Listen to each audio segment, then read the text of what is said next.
दोस्तों, इंडिया की modern history में एक ऐसा इवेंट हुआ कि जिससे ये लगने लगा था कि इंडिया के अंदर हिंदू मुसलमान का इशू बिल्कुल सॉल्व होने जा रहा है।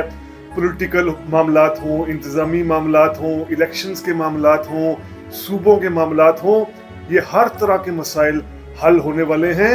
1916 की सर्द दिसंबर की सर्द दिनों में लखनऊ के अंदर होने वाला ये इवेंट, इस इवेंट को लखनऊ पैक्ट कहा जाता है।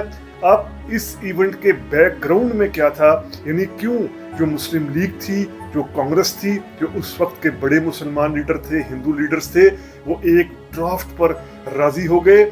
इसके पीछे 3 बड़ी वजूहात थी। एक बड़ी और अहम वजह ये कि इस वक्त यानी 1916 में फर्स्ट वर्ल्ड वॉर चल रही थी और इसमें इंग्लैंड ऑटोमन एम्पायर के खिलाफ भी जंग कर रहा था।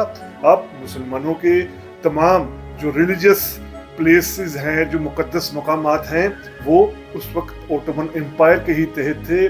मक्का हो, मदीना हो, फ़लस्तीन में बैतुल मुक़द्दस हो, ये सब ऑटोमन एम्पायर के तहत थे। इंग्लैंड ऑटोमन एम्पायर के खिलाफ लड़ रहा था। तो यहाँ की वो मुस्लिम एलीट, वो मुस्लिम अशराफिया जो फर्स्ट वर्ल्ड वॉर से पहले अंग्रेज़ों के साथ खड़ी थी, उनके साथ क्लब किया हुआ था। मुस्लिम लीग भी इन्हीं अंग्रेज़ नवाज जागीरदारों ने बनाई थी। अब यही जो जागीरदार थे, अशराफिया और एलीट थे, ये इस बुनियाद पर अंग्रेज़ के खिलाफ खड़ा होना चाह रहे थे कि ये ऑटोमन एम्पायर के खिलाफ इंग्लैंड लड़ रहा है।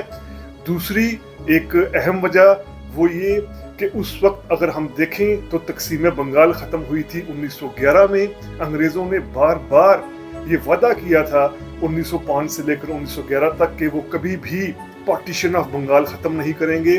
जिस पार्टीशन का फ़ायदा मुसलमानों को हो रहा था, जो बंगाल के मुसलमान थे ईस्ट बंगाल के, उनको हो रहा था।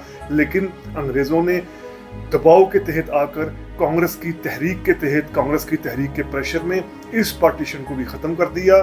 तो मुस्लिम एलीट को ये लगा कि अंग्रेज़ों से बातचीत करने की बजाय, अंग्रेज़ों से मामला ठीक करने की बजाय, जो यहाँ की सबसे बड़ी कम्युनिटी है, मेजॉरिटी है, हिंदू लीडर्स, उनके साथ ही मामला तय किए जाएं।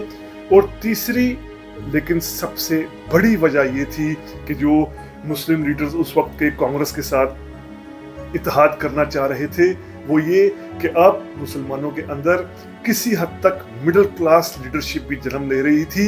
यानी जो पुराने मुस्लिम लीगी थे, जो पुराने मुसलमान लीडर्स थे, वो तो सब जागीरदार थे, ज़मींदार थे, अंग्रेज़ों के मुकम्मल तौर पर डिपेंडेंट थे अंग्रेज़ों पर, और मुकम्मल तौर पर उनका पूरा जो स्टेक्स थी, दौलत, सरमाया, जागीरें, जायदादें, वो अंग्रेज़ की वजह से थी। लेकिन अब ऐसे मिडिल क्लास मुसलमान भी पैदा हो रहे थे जो अपनी मेहनत से ऊपर आ रहे थे। कोई वकालत पर के नाम पर, कोई वकालत के पेशे में ऊपर आ रहा था, कोई जर्नलिज्म पर ऊपर आ रहा था। इसकी 2-3 बड़ी मिसालें मौलाना अबुल कलाम आज़ाद हैं, जिन्होंने अल हिलाल अखबार शुरू किया। मौलाना ज़फ़र अली ख़ान हैं, जिन्होंने द कॉमरेड शुरू किया अखबार। मोहम्मद अली जिन्ना इसकी बहुत बड़ी मिसाल हैं, जो उस वक्त वकालत में एक बड़ा नाम होने के साथ साथ सियासत में भी तेज़ी से उभर रहे थे। यूनाइटेड एक अप्रोच की बात कर रहे थे, हिंदू मुस्लिम यूनिटी की बात कर रहे थे। हिंदू मुस्लिम एम्बेसडर भी इनको कहा गया। ये ऐसे मुसलमान थे जो कांग्रेस के साथ मामला ठीक करना चाह रहे थे। वैसे भी 1916 तक जिन्ना के पास ड्यूल पार्टीशिप थी, यानी कांग्रेस के भी वो लीडर थे और मुस्लिम लीग के भी लीडर थे। तो ये मिडिल क्लास लीडरशिप भी चाहती थी कि कांग्रेस के साथ मामला तय किए जाएं।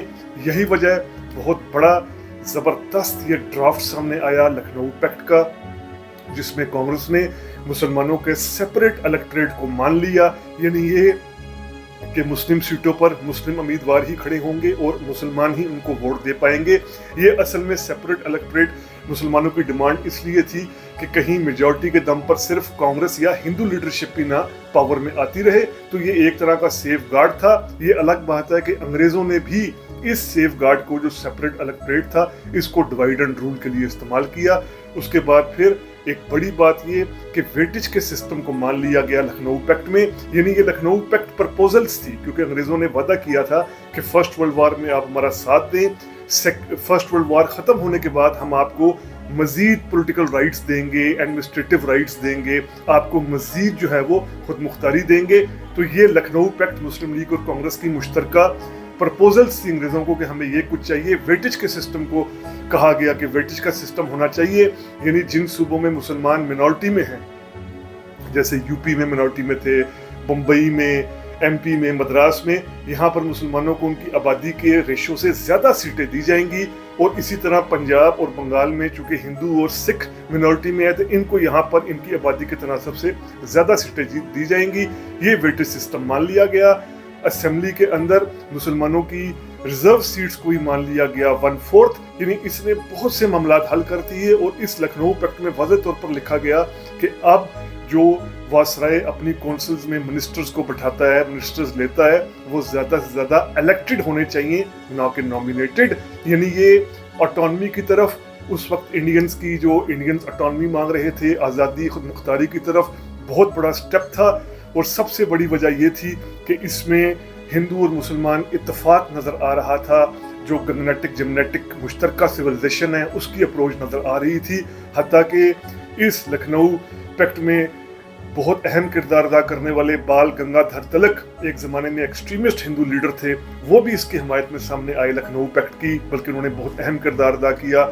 मदन मालविया जो बाद में हिंदू महासभा के लीडर थे, हिंदू पॉलिटिक्स करते थे, वो भी इसमें लखनऊ पैक्ट में पेश थे। एनी बेसेंट, ये तो खैर वैसी एक लिबरल खातून थी जो इंडिया की आज़ादी के लिए काम कर रही थी, मोहम्मद अली जिन्ना, यानी ये सब उस वक्त के बड़े लीडर्स एक हो गए थे लखनऊ पैक्ट की तजावीज़, प्रपोजल्स अंग्रेज़ों को देने में। बहुत बड़ा स्टेप था। अब बहुत बड़ा सवाल कि ये लखनऊ पैक्ट नाकाम क्यों हो गया 1916 में, इसके असरात बाद में हमें क्यों नहीं नज़र आए हिंदू मुस्लिम यूनिटी में, या जो जॉइंट एक स्ट्रगल चल रही थी अंग्रेज़ों के खिलाफ। तो इसके पीछे भी बहुत अहम वजूहात हैं और हमारा ये सिलसिला चलता रहेगा, ये तारीख का सफ़र जारी रहेगा फ्रीडम फाइल्स उमर जावेद में। तो आज लखनऊ पैक्ट और इसके बैकग्राउंड, इसके इम्पैक्ट के हवाले से किया गया vlog freedom files Umar Javed के प्लेटफॉर्म के जरिए सामने पेश किया गया। उम्मीद करते हैं आपको वीलॉग पसंद आया होगा। अगर पसंद आया है तो काइंडली सब्सक्राइब कीजिए फ्रीडम फाइल्स उमर जावेद। शुक्रिया।